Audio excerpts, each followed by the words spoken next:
Do you know that Jesus says, be holy for I am holy? Je, mwajua ya kwamba Yesu alisema ya kwamba iweni watakatifu kwa sababu mimi ni mtakatifu? Because he knows we are his kind. Kwa sababu anajua ya kwamba sisi ni wake. We are his. Sisi ni watoto wake.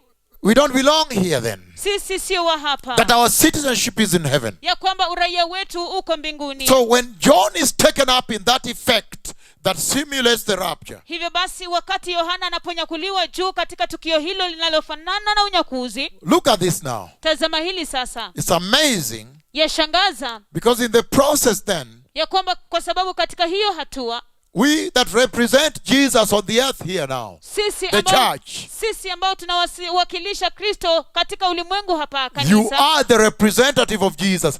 You are the image of the Christ. You are his image and likeness. Wewe ni mwakilishi wa Yesu. Wewe ndiwe sura yake na umbo lake.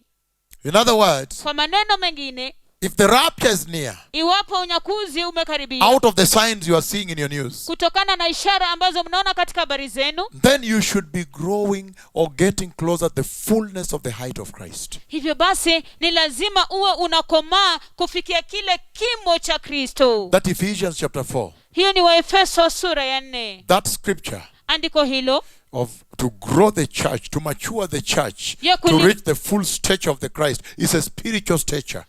Lile tukio andiko la kulikomaza kanisa, kulikuza kanisa ni kimo cha kiroho. Because he said, kwa sababu anasema, I am the light of the world. Mimi ni nuru ya dunia. And then he came back and said, na kisha karudi na kusema, you are the light of the world. Ninyi ndio nuru ya dunia. And then he goes away and he leaves you to do his ministry, to advance his ministry. Na kisha naenda na kuacha mkaendeleze huduma yake. Then he says, you are Christ ambassadors here on the earth. Na akasema ya kwamba ninyi ni mabalozi wa Kristo hapa duniani. You are the ones supposed to be reaching out on behalf of Christ, bringing the ministry of reconciliation to the earth. When they see these things happen, then you approach them, tell, let me explain to you this. The Messiah is coming. Ninyi ndio ambao mapaswa kuwa mnaenda nje na kuwafikia watu mkileta ule ujumbe wa upatanisho kwa dunia, ili kwamba mpate kuambia kwamba wakati mnapoona haya yakitendeka, basi mnahitaji kujua kwamba Masia anakuja. That is how it's supposed to be. You represent him.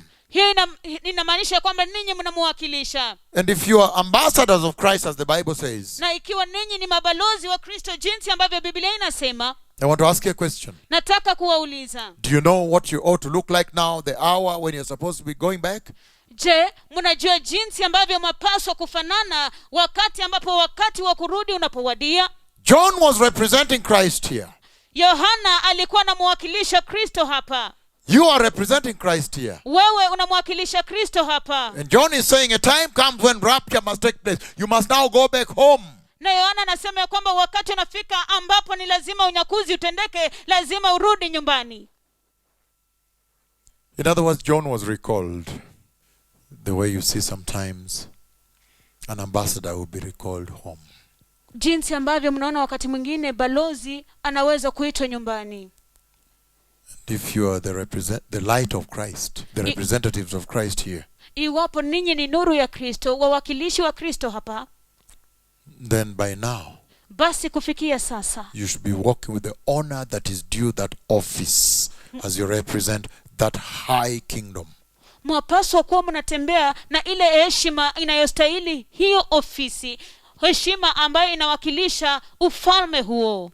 If that kingdom is a kingdom of righteousness and holiness, if those are the virtues of that kingdom, na ufalme huo ni ufalme wa uhaki na utakatifu, huo ndio udhamana, hizo ndizo sifa za ufalme huo, then you too, that should be your position, because as an ambassador, you represent that position, the position of your home country in this foreign land where we are sojourners. Hivyo basi ninyi pia mapaswa you have to represent their position. That is your marching statement. That's your commissioning statement. You have to present the position of the government you represent. We represent the government of Jehovah. Hivyo basi ninyi pia ni lazima muwakilishe kama mabalozi, muwakilishe mahali mnakotoka, nyumbani kwenu ambako ni mbinguni. Tunamwakilisha Yehova, ufalme wa Yehova. Hapa nyumbani sisi ni wageni. You have to represent their position on sensitive matters.